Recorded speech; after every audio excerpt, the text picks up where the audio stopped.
un podcast de Cooperativa.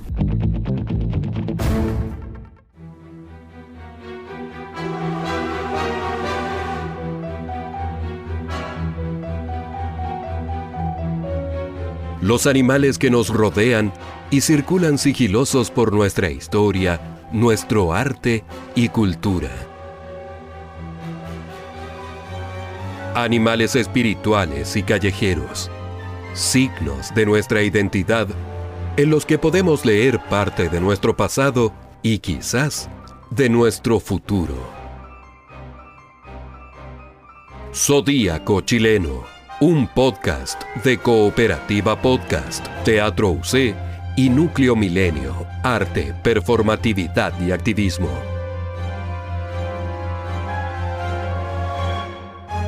Hoy, la pulga.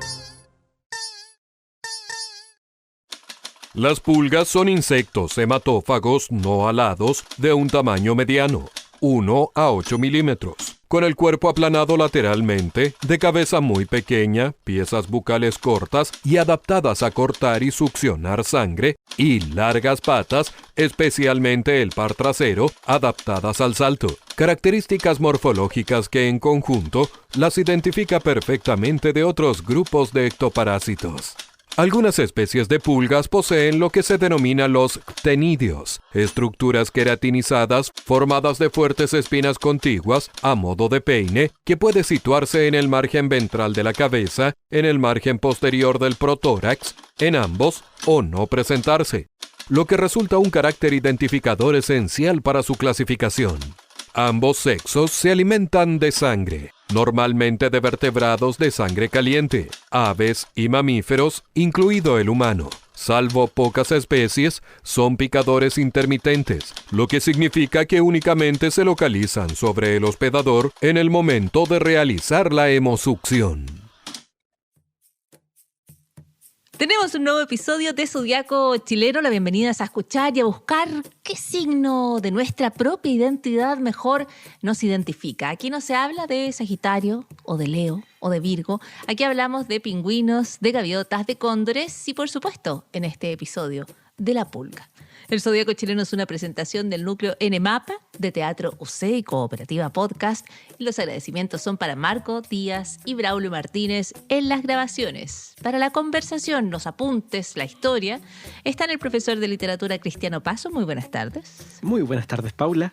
Y el dramaturgo y doctor en historia Andrés Karabsky. Hola, ¿qué tal? Yo estoy tan contento de que hayamos llegado a la pulga por fin. ¿Tú te encuentras de signo pulga? No, pero me encantaría ser. No, yo creo que, bueno, yo tampoco me identifico como signo pulga. Quizás Cristiano Paso tiene un poquito pulga, ¿o no? No sé, según mi mamá soy pingüino, pero yo me tengo fe como pulga. Lo que pasa es que, de alguna manera, siempre hay un pulga en como las amistades escolares chilenas, ¿no? Siempre hay alguien como más activo, entusiasta, siempre listo, siempre lista, que era como la pulga, ¿o no? ¿O esa es una idea mía? De temperamento más alegre. Sí, lo que es bien definitorio de la pulga es que las pulgas, tú te habrás notado cuando uno las persigue, que saltan mucho pero sin ningún control. Entonces esa combinación de mucho impulso y ningún control es estupenda para, por ejemplo, el asado, pero no tan estupenda para, ¿qué te digo yo?, el equipo de manejo de crisis. Excelente punto, excelente punto. De pulga es saltar con entusiasmo hacia cualquier lado, digamos. Cristiano Paso, tu apunte sobre el pulga como apodo. ¿Sabéis qué? Creo que por un lado, claro, tenemos esta idea de la pulga como el sinónimo de un cierto descontrol voluntarioso, pero por otro, vengo acá a reivindicar la pulga como alguien que en esos saltos que pueden parecer medios introspectivos, guarda una gran memoria. Porque no por azar, cuando estamos pensando en nuestros mercados de las pulgas, nuestras ferias libres, si lo queremos traducir al más vernáculo de los chilenos, aparece la idea de la pulga justamente como una suerte de pátina memoriosa en los objetos. Encontrarse con una pulga en una lámpara desvencijada o en una taza medio trizada en un mercadillo, en una feria en Valparaíso o en Chiloé, es de algún modo encontrarse con un objeto que tiene una célula de memoria impregnada. Y en ese sentido me parece que la pulga, claro, de tanto saltar, va guardando en su cuerpecito y en sus patitas con garras las huellas de historias y de pasadizos medios clandestinos. Oye, excelente punto, porque yo creo que en ningún otro lugar se utiliza el término pulga con más respeto que cuando uno habla de Feria de las Pulgas. Uno allí va a encontrar no solo objetos, cuestiones con memoria, sino que también tiene este como definición de punto de encuentro, ¿no es cierto? Nuevamente en el ámbito escolar, la Feria de las Pulgas es donde más que comprar o vender cuestiones que no tienen demasiado valor en sí mismo, como que el gran valor es que está ahí uno con sus memorias, con sus recuerdos, con sus cachureos, ¿no? Y se encuentra con otras personas en esa misma situación. Lo que pasa es que la pulga tiene en su identidad una cosa muy bonita que nos hermana. Porque a todos las pulgas saltan sobre el que vaya pasando. Entonces, por fin, en este signo, podemos conectar Chile con todo el mundo, como ese tuitero maravilloso que cada tanto usa el hashtag todo tiene que ver con Chile. Todo tiene que ver con Chile, todo tiene que ver con el mundo. La pulga es un animal profundamente cosmopolita, está en todas partes. Entonces, ¿cómo podemos nosotros saber que está en todas partes? Porque, por ejemplo, la hermosa canción de René Nostroza, El Piojo y la Pulga, que se quieren casar, ¿sí? Y que no se han casado por falta de carne, que se la aporta el león, ¿sí? Que hay que mirar a los novios que saltan de contento. Esa canción es una deriva de una canción mexicana que cantaba Pedro Infante, pero tiene también una versión bastante original en Venezuela y otra bastante original en España. Entonces, la pulga es un animal que está realmente en todo el mundo. Nadie puede decir, no, que mira, la pulga aquí es local, ¿sí? Una pulga como endémica. La gracia de la pulga es que se mueve tanto que no le pertenece a nadie. Y en la tradición también latinoamericana, por ejemplo, los Jaivas tenían una muy bonita versión de la canción de Luis Abanto Morales, que se llama Cholito Pantalón Blanco, en que hay también una muy importante mención a las pulgas como una cosa celebratoria. Las pulgas son molestas, pero en la representación, las artes y la literatura aparecen en una variante muy democrática. Son cosmopolitas, están en todas partes. Ya quiero escuchar a Cristiano Paso. ¿Mencionabas a Pablo de Roca y esta idea de la Feria de las Pulgas, Cristian? Sí, porque claro, bastó que habláramos de mercado de las pulgas y nos empezamos a atropellar en los turnos de habla, porque es efectivamente esa la vía del mercado, del encuentro que reivindicaba la Paula hace unos minutos. Y Pablo de Roca, efectivamente, cuando hace su memoria de los mercados y de las instituciones chilenas por excelencia, visita los mercados de las pulgas y dice que lo que le seduce es que cada mercado de las pulgas es de algún modo una especie de atractal de personas, pero sobre todo de objetos que vienen cargados de bitácoras, de diarios de viaje. Nos dice de Roca que las pulgas habitan dentro de los cachureos, que son literal y etimológicamente pedazos rotos de cosas. Las pulgas son aquello que sobrevive a cuando los dueños desaparecen. Y en la visita que hace de Roca, por ejemplo, a los mercados de Valparaíso o de cuánto puerto latinoamericano hay, él nos va a decir siempre de que esa pulga que se atraviesa en cada uno de los objetos es la única testigo posible que puede contar esas anécdotas que surgen de experiencias donde los humanos muchas veces no sobrevivimos. Y si la cita de Roca va a reivindicar este carácter de la pulga como testigo privilegiado de las migrancias, de los desplazamientos y de los sueños de los humanos, hay un verso popular del canto a lo poeta que reivindica ese lugar de la pulga como testigo, porque dice por ahí la poesía popular, en unas líneas donde se está definiendo cuál es el orden perfecto de las cosas. Dice: en la pared del gorrión, la perdiz en la ladera, las pulgas en las costillas, los piojos en la cabeza. Creo que es una bellísima forma de decir que para que el equilibrio de la chilenidad y finalmente de las culturas populares se mantenga, se requiere una pulga zapa, catete, aguda, que sea capaz de contar la historia que a nosotros se nos escapa. Sobre contar historias, es sobre amaestrar pulgas, circo de pulgas, que es otra cuestión adosada de alguna manera a la identidad pulguística. Podemos escuchar este trozo de una lectura de Papelucho de Marcela Paz en la voz de la actriz Teresa Ales. En el internado, ahora estamos amaestrando pulgas con Gómez. En la casucha del perro pillamos 8 pulgas y las guardamos en una cajita de fósforo y en el patio las amaestramos una por una. Sobre todo que mientras amaestramos una, se escapan las otras y también nos pican bastante. Pero la Victoria, que es la pulga que amaestré, ya sabe hacer lo que le estamos enseñando. Le damos comidita de carne y está bien gordita. Pero ahora estoy enfermo y me tienen en la enfermería con rubiola. Me dan limonada y me prestan los álbumes de fotos que son todos iguales. El padre rector me vino a ver y me contó un milagro. El enfermero es tan tuño que se le cruzan los ojos y es todo hecho como de goma de borrar. Y a cada rato uno cree que se va a borrar. Da una rabia oír jugar a los demás allá en el patio. Así es que el Gómez me mandó la Victoria en su cajita y me entretengo tanto con ella porque a cada rato se escapa y se me pierde y cuesta encontrarla. Dicen que mi peste es una epidemia y que va a caer todo el colegio. Uno es bastante importante de traer una epidemia al colegio. Las gracias para Teresa Ales, que es la voz para esta lectura, este circo de pulgas. Antes de hablar de la literatura, esta idea del circo de pulgas, de que se amaestran las pulgas, a mí por lo menos siempre me pareció muy, muy, muy singular. ¿Cómo podías de alguna manera hacer que una pulga hiciera lo que tú quisieras? Me llama tanto la atención como hoy me llama la atención el documental Mi maestro el pulpo, o sea... Sí, es que la maestra pulga habría que perseguirla con los saltos y eso es mucho más difícil. Claro, es que es una tradición que tiene que ver con que el gusto de la cultura popular y del entretenimiento por el absurdo. A mí me fascina una tradición del estado de Guanajuato, en México, que Octavio Paz señalaba por ahí, que es la tradición de vestir la pulga. No sé si te has topado alguna vez con esas artesanías, que son vestuarios diminutos pensados para pulgas.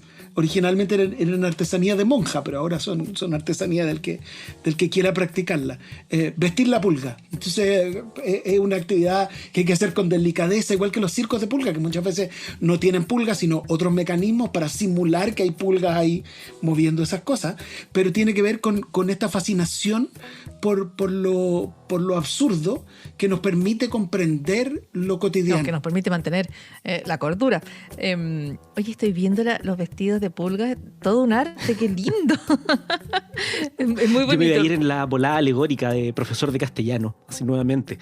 Pero me acordaba a propósito de una columna de Gabriel Salazar donde reflexionaba sobre las ferias libres en Chile, herederas naturales de esta idea de los mercados de las pulgas.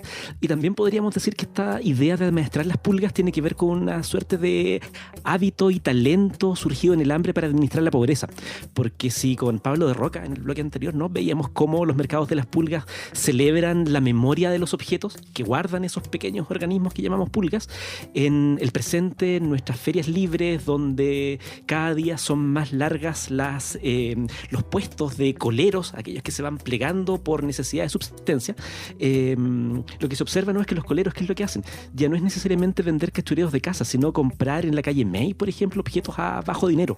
Y hoy día nuestras ferias de las pulgas, ferias libres, lo que hacen es también mostrar ese arte de administrar la subsistencia. El mercado, claro, puede ser pintoresco, lugar de encuentro, lugar de memoria, pero también ese mercado surge porque hay una necesidad de hambre, y en esa necesidad de hambre la metáfora de la pulga como alguien que salta memoriosa y que logra sobrevivir de llegada es el emblema perfecto para nuestras economías de subsistencia, sobre todo en estos días en que mucha gente se ha desayunado con lo que estaba ahí latente en nuestro día a día, en las ferias, en la granja o en la castrina. Ferias, coleros que hacen honor al nombre y a la astucia de la pulga. Cristiano Paso, hablemos de la pulga también o vamos más allá en la literatura chilena. ¿Cuán presente está, cuán personaje es la pulga misma?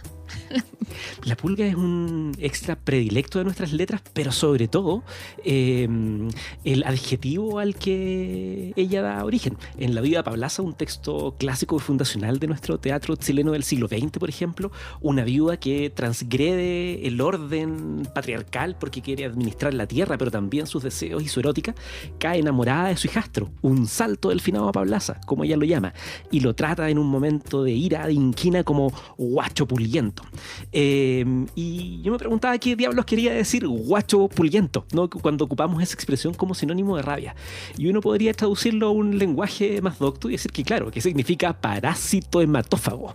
O lo que en buen chileno querría decir especie parasitaria que me chupas la sangre, que me chupas lo que tengo, especie que vives de allegada.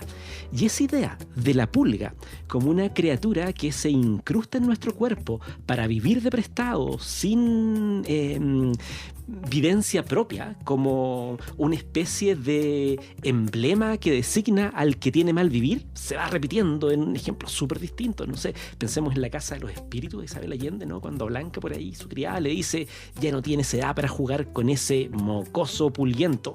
O en los textos de José Donoso, en El obsceno pájaro de la noche, en Este domingo, incluso en El lugar sin límites, siempre se está aludiendo al carácter de pulguiento como alguien que es doblemente deleznable.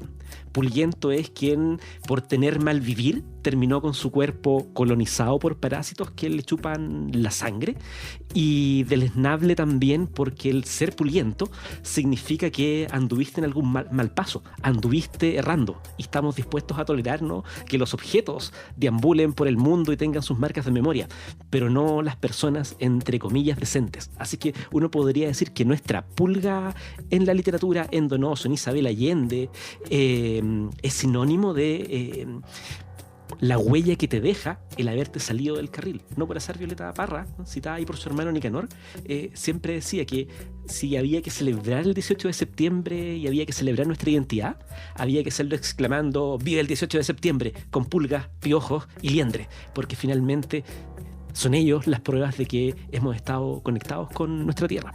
O sea, digamos, reivindica esta identidad pulguienta que en todas las otras lecturas, como tú dices, es como un estigma, ¿no? La pulga es el estigma que se lleva por el mal vivir, por la pobreza, no sé si por la bohemia, pero por aquello que en Chile en un momento de la literatura está descrito como mal vivir, que en realidad si uno lo analizara habría que ver exactamente a qué se refería, pero Andrés, la pulga es también el animal como de la literatura, el animal no sé si es un animal, pero es erótica la pulga, ¿no? Es como porque está en los colchones, está en el dormitorio. Está bien, pero no te pongas tan nerviosa, Paula, tranquila. Mira, voy a poner una canción y mientras tanto vamos a hablar de la pulga. No, es bien divertido porque la idea de sacarle la sangre a alguien tiene unas profundas connotaciones eróticas, pero quedó dividida en dos partes. El vampiro, Drácula, tiene una carga erótica muy seria y entonces se lo puede usar para hablar de morir, digamos. O la pulga, que chupa pequeñas cantidades de sangre, que irrita un poco y que tiene la carga de la erótica divertida. Entonces hablamos antes de lo importante que es la pulga como un animal que es realmente cosmopolita, y efectivamente la tradición de la pulga erotizada es una tradición cosmopolita. En la pintura europea, en el barroco, aparece la figura de la pulga y de las mujeres que se buscan pulgas como un motivo que se repite bastante. Por ejemplo, Giuseppe Maria Crespi tiene varias versiones de pulgas. Elisabetta Sirani tiene pulgas. No que ella tuviera pulgas, tiene mujeres que se buscan pulgas. Y es bien interesante porque ahí donde las artes visuales han cultivado mucho desnudo de una manera bien ambivalente, porque por una parte la mujer está completamente pilucha, pero por otra parte el espectador tiene que decir, no, pero esto no está erotizado en ningún caso. ¿Sí? No, aquí la mujer no es objeto. La tradición de la mujer que se busca la pulga en la pintura es erotizada, pero bastante tapada. No muestra tanto. Es bien curioso. Entonces, porque accedemos a la intimidad de buscar la pulga en las costuras de la ropa. que es algo muy, muy íntimo. Porque también, como hablábamos antes, en Cholito Pantalón Blanco, en esa canción, la idea es que ojalá yo pudiera estar contigo tan íntimamente en las costuras de tu sábana para poder acompañarte toda la noche saltando. Y esa tradición erótica tiene su punto más alto en un libro que está en toda feria libre, en todo mercado de las pulgas, que es el famoso libro Memorias de una pulga. Un libro anónimo, que de verdad anónimo, apareció a fines del siglo XIX, si no me equivoco, en 1876, en París. Y es una tradición de contar historias, más impune divulgación de la intimidad, porque la pulga hasta hace muy poco estaba en todos. Ahora tenemos asociada mucho la pulga a la pobreza, pero la pulga ha acompañado a la humanidad transmitiendo enfermedades, porque son vectores increíbles, porque al saltar de un lugar a otro y de una especie a otra, transmiten enfermedades con una eficacia espantosa, pero también tienen ahí la posibilidad de conectarnos en la intimidad de los cuerpos y de los rincones del cuerpo, que es donde se refugian las pulgas. Oye, las memorias de una pulga son tan antiguas, porque no las he leído, ¿eh? Pero son de 1876. Sí. O sea, la pulga como personaje de la erótica ya más que es una cuestión muy antigua. Es que es muy antigua, antigua. porque desde siempre tenemos la idea de este animal que te chupa la sangre, que se esconde en los pliegues de tu cuerpo o los pliegues de tu ropa, y que en cualquier momento se va con alguien más. Entonces es muy difícil resistirse al impulso de considerarlo eróticamente. Y ya que ha pasado por tantas personas la pulga, más bien conviene tomarlo de manera juguetona. ¿Sí? Ahí donde, por ejemplo, el vampiro es ese mismo impulso hematófago, ¿sí? Ese mismo impulso parasitario, pero en su versión dramática, terrible, la condena eterna de no poder morir. Pero igual sexy. Claro, pero la pulga es por un ratito nomás. Es como unos saltitos y ya. Igual tiene una cosa como peligrosona la pulga, porque el vampiro después se va a su sarcófago y uno lo supone medio discreto. Como que el juego del vampiro es erotizar, chupar la sangre y esconderse en el crepúsculo. Y guardarse. Guardarse. La pulga tiene una cosa juguetona, y de hecho la pulga de Memorias de una pulga tiene una cuestión bien adelantada, porque ella va en los pliegues, como dice Andrés, de las costuras de la ropa íntima, primero de una muchachita, y desde ese punto de vista, a ras de piel, a ras de los poros, a ras del piñén, desde ese lugar la pulga se va de lengua, y ahí revela no solo el sadismo, el masoquismo, la pedofilia, la violación, sino que además comienza a llevar una memoria súper aguda de quienes intervienen en esas escenas. Y esa pulga de las memorias del 876 probablemente terminó siendo anónima, porque contaba historias de párrocos, ¿no? Y personas que supuestamente no debiesen tener un mal vivir. Dice la literatura chilena que mirábamos antes, cuando decíamos como, ¿por qué? ¿Qué significa ese mal vivir al que le tenemos tanto pavor de las pulgas y temer tanto a la gente pulguienta? Es de algún modo el que la pulga es una suerte de caja negra que registra todo lo que ocurre a ras de piel de nosotros, para bien y para mal. Todo esto para considerar... En un cierto sentido, la pulga es como el audio de WhatsApp que se filtra. Es el temor perpetuo a que nuestras intimidades puedan andar repartidas por ahí y cualquiera se las sepa. Estoy pensando en que todo esto hay que tomarlo en consideración cuando uno se quiere identificar bajo el signo pulga. Vamos a escuchar una nueva lectura. Esta es de Teresa Ales, en la voz de Teresa Ales. El autor es David Añiñir y se llama INE, Indio No Estandarizado.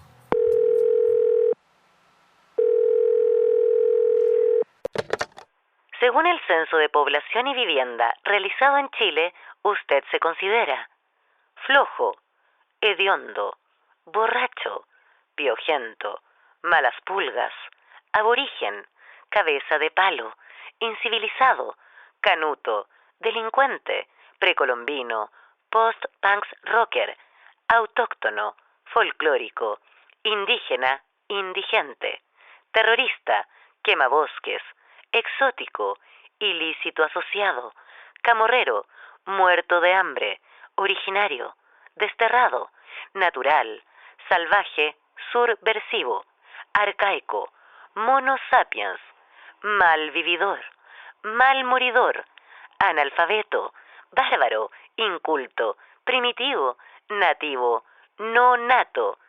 Siempre quisiste eso. Polígamo, guerrero, indómito, raza inferior, guerrera pero inferior, indio culiao o araucano. Acepciones nunca consultadas a boca mapuche. ¿Qué otro descalificativo más te queda por nombrar? Racista factriñuque. Lo que escuchábamos era la actriz Teresa Ales con este poema del poeta mapuche David Añiñir. Y sabes, Paula, quería agregar, a propósito de esta espléndida lectura también producida por el equipo Zodiaco y con la voz de Tere Ales, que lo que hace David Añiñir nos permite pensar en el lenguaje de las personas con malas pulgas. Porque si la pulga salta, uno bien podría decir que la persona tipificada como malas pulgas es aquella que tiene una lengua que salta. Me explico. Nosotros sabemos que las personas bien pensantes y ponderadas envían por la prensa cartas, recados, columnas que se permiten florilegios y todo tipo de elegancia. Pero cuando las personas están en una coyuntura a punto de estallar en su reclamo por dignidad, en ese minuto que antecede a la revolución, surge justamente el lenguaje del malas pulgas, que no es otro que la diatriba, ese discurso donde se superponen con igual fuerza la más visceral de las penas, el más arrebatado reclamo de dignidad, y también con palabras que oscilan desde la más refinada metáfora hasta la más ruda y dura coprolalia. Y en ese sentido, Añiñir es el más brillante exponente del lenguaje malas pulgas que nos ha dado la poesía chilena del último cuarto de siglo. Eso diría yo, aunque claro, soy un poco fan de él. Poesía chilena, poesía mapuche quizás más bien, ¿no? De hecho, poesía mapuche con sede en el Hualmapu, pero también con sede en la urbe, porque como se reclama a sí mismo David Añiñir en su texto, ¿no? Él habla de una mapurbe, estos cordones de personas migrantes que sin siquiera el derecho a la lengua y el apellido pasean silentes por las calles de Santiago y son perpetuamente estigmatizados por el color de su piel, por sus rasgos. Son ellos quienes encarnan este habla que podemos denominar de la diatriba. Estamos en Zodiaco Chileno y el recordatorio es suscribirse al Zodiaco Chileno. Estamos en iTunes, estamos en Spotify, nos pueden encontrar en distintas plataformas y por supuesto también estamos en cooperativapodcast.cl. Este episodio y todos los demás episodios con todos los signos bajo los cuales tenemos que encontrar aquel que mejor se adecue a nuestras personalidades o a quienes creemos o queremos ser. Eso se puede escuchar en cooperativapodcast.cl. De eso se trata este podcast, de los signos que nos identifican, signos de la chilenidad. Cristiano, paso algunos comentarios finales para el signo pulga. Después de toda esta vuelta, ¿te sientes más o menos pulga? Me siento con ascendiente pulga. De hecho, les quería proponer, ya que estamos llegando a la recta final de este capítulo, que la pulga no sea un signo. No es que quiera sabotear el programa, por supuesto, no, broma. Lo dije así para honrar un poco el pavor que despierta la pulga, pero al punto que quería ir es al siguiente, ¿no? Nosotros hemos dicho en otros capítulos y cada vez que nos preguntan que los zodiacos nos fascinan porque son finalmente elencos animales que representan lo bueno, lo malo, el pavor, el temor y el deseo. Y todo zodiaco que se precie de tal, todo elenco de animales que permite ver el futuro, el pasado y los miedos, se compone de actores principales, ¿no? Desde, no sé, los pescaditos de Piscis en nuestro zodiaco de raíz sumeria, al buey en el chino, o en nuestro zodiaco a la chilena, como tú lo has bautizado, no sé, el quiltro o el jurel. Pero hay algo que tienen los otros zodiacos, ¿no? Que es elementos ascendentes, determinantes que acompañan el actuar de esos animales. Y yo me preguntaba hasta qué punto la pulga tiene una militancia doble, ¿no? Que por un lado es signo, pero también uno podría decir que la pulga es complemento, es determinante, es ascendente, es, qué sé yo, rasgo que acompaña a los otros animales. ¿En qué sentido? En que nosotros podríamos decir que un quiltro que quiera devenir quiltro de veras, un quiltro que quiera ser patiperro de verdad, debiese ser necesariamente pulguiento. Porque ¿qué es lo que le va a aportar la pulga? Memoria callejera, memoria de pobreza, chistes, rumores, mitos. Uno podría decir que un jurelista consumado es aquel que se lo va a comer el jurel en su latita, en su caparazón metálica, y que también va a estar ahí haciéndole el quite a los piojos y a las liendres. Entonces, me parece que quisiera reivindicar, claro, por un lado el signo pulga, pero por otro lado el que, quién sabe si los grandes animales de un zodiaco a la chilena son aquellos que están determinados por la mordida de la pulga. Si no te pica la pulga, no puedes ser necesariamente un actor principal de este elenco, porque el que te pique una pulga quiere decir que has errado, que has vagado, que has sabido vivir de allegado o que vivan de allegado en tu cuerpo, que te cuenten chismes, que se te filtren los WhatsApp, finalmente que hayas sido clavado, chupado, infectado por una historia patiperri callejera. Así que en ese sentido me voy a declarar hoy día jurelista con ascendiente pulga. ¿Qué signo el tuyo, Cristiano Paso? Signo jurel con ascendiente pulga, por favor. Esa es mi identidad. Andrés Kalapsky, consideraciones finales sobre la pulga, y estaba pensando en la expresión que se te filtren los WhatsApp, que podría ser el nuevo, no sé, ya que estamos en el zodiaco, que se arranquen las cabras. Que se te vayan los enanitos. Que se te filtren los WhatsApp, ok. No, es que ten cuidado con ella, ya se les filtran los WhatsApp. Oye, no, a mí lo que me emociona profundamente de la pulga es que la pulga permite romper la dicotomía local universal. Esta idea que tenemos de que, es que hay algunos que tenemos estos privilegios de viajar y después están los rotos y los rotos se tienen que quedar ahí donde están. Pero por otra parte nosotros sabemos que el roto es pate perro. Entonces, Lo que tiene es la idea, si alguien quiere darse la lata de buscar la bibliografía sobre esto, de la transmigración y cómo podemos empezar a reconcebir nuestras ideas sobre qué es ser cosmopolita, qué es ser internacional, qué es migrar y qué es ser local. La pulga ha tenido una larga trayectoria en muchas comunidades humanas y no por eso deja de tener siempre un acomodo local. Y eso a mí me conmueve mucho. Así como las pulgas verdaderas me irritan, la idea de la pulga en la libertad de poder saltar sin saber dónde va a caer, pero saber que si pasa hambre y sobrevive igual, me da una cierta esperanza de Chile. Yo pondría la pulga en el escudo. Está bonito. Es bonito además porque la pulga, yo creo que a nivel de nuestras prácticas lingüísticas más arraigadas, esas que repetimos sin darnos cuenta, como a través de nuevos dichos, ¿no? Como el que se te filtren los WhatsApp, creo que nuestro lenguaje popular reivindica esa doble lectura de la que habla Andrés.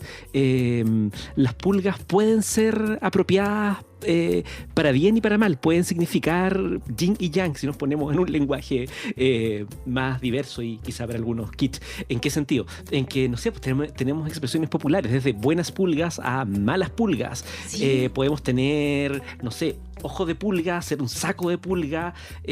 Una pulga en la oreja. Qué bonito. La pulga en la oreja. Que la pulga en la oreja, para devolvernos a lo que estábamos, tiene por una parte la idea del rigor porque no te suelta, pero es también un famoso vodevil que tenía una cierta carga erótica y que en la versión chilena actuaba nuestra Silvia Piñeiro, donde más pituca. Oye, es genial la cantidad de referencias a pulgas. Yo solo quiero decir que la bolsa de pulgas, la Fleabag, para ver lo cosmopolita que es la pulga y en lo presente que es todavía, es una estupenda serie que está disponible en alguna de las plataformas que uno puede encontrar por allí. Con esto podemos despedir a nuestra pulga, reivindicarla plena y completamente como parte del zodiaco chileno. Nos gustan más las pulgas de lejos, pero nos gustan. Cristiano Paso, muchísimas gracias. Gracias a ti, Paula. Nos vamos saltando. Hasta el próximo signo. Nos vamos saltando a lo loco. Andrés Kalapsky, hasta la próxima. Chao. Y como siempre, muchísimas gracias a Braulio Martínez y Marco Díaz en grabaciones. Esto es Zodiaco Chileno.